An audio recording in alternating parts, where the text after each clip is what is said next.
Thank you for coming to the Tucson Book Festival and affording me the opportunity to talk to you a little bit about politics. You know, not everybody's favorite subject, but I think this is something important in light of recent events.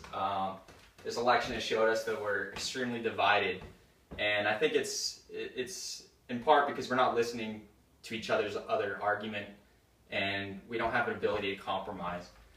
So I think with my background, I can glean a little insight into ways we can maybe actually progress in the issue of gun control and find ways that both sides can be happy and have a better, safer America. So first, a little bit about myself. My name is Patrick Beauchamp. I'm a current student here at the University of Arizona. Prior to that, I was enlisted in the Air Force for about 5 years as a munitions systems technician. Prior to that, I grew up in very liberal town in New Hampshire. So given my background, I think I've been experienced to a lot of different ideas from the conservative and liberal side of things. And I think that gives me an opportunity to see things a little bit differently and, in ways that we can actually progress in this issue. So first off, the issue of gun control.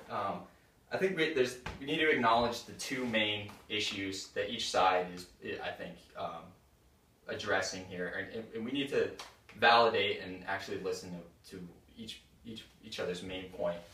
So on the left, people see guns as simply tools for murder and mayhem with no utilitarian value whatsoever, and on the right, they value the option of liberty and defense against tyranny that weapons afford. So how can we have this compromise? The left, I think, is too set on imposing restrictions on all guns, especially assault weapons and rifles.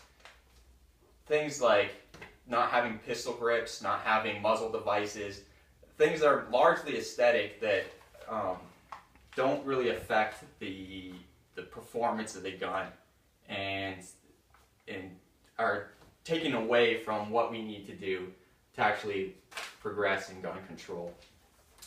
So what I propose is similar to driver's licenses. Cars are very destructive. They kill about 30,000 people a year, which is roughly equivalent to firearms.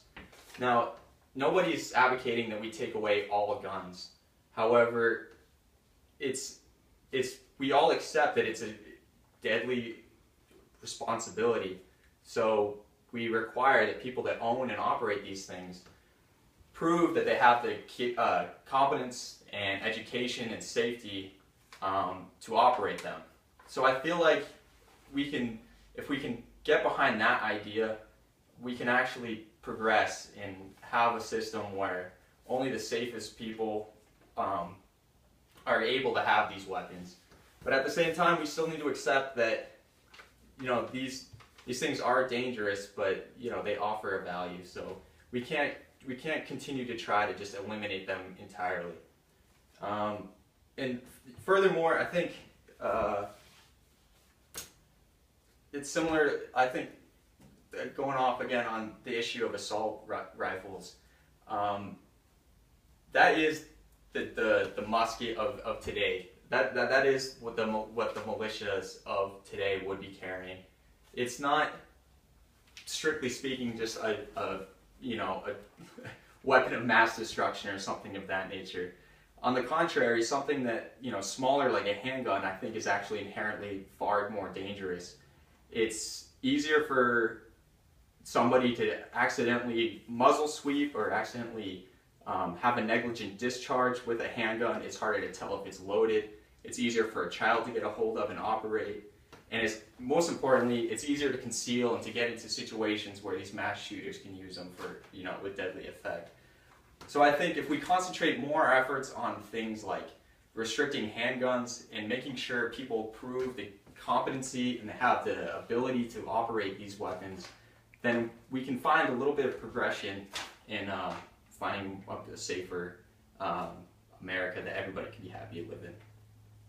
So in conclusion, I just like to reiterate that in America, it's our ability to compromise that I think makes us so great. And yes, nobody says weapons are completely safe, but they do offer some value. They are a tool that we could use, and they help the balance of power within our government that was so important for our founding fathers.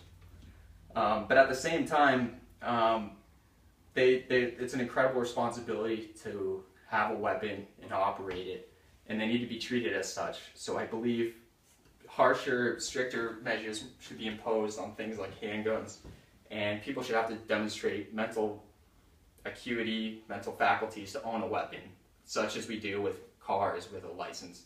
A similar license should be applied to firearms. Thank you, and if you please, you can join me after this, and I'll point you in directions where you can make a difference, contact your senator, and please go to change.org and sign my petition. Thank you.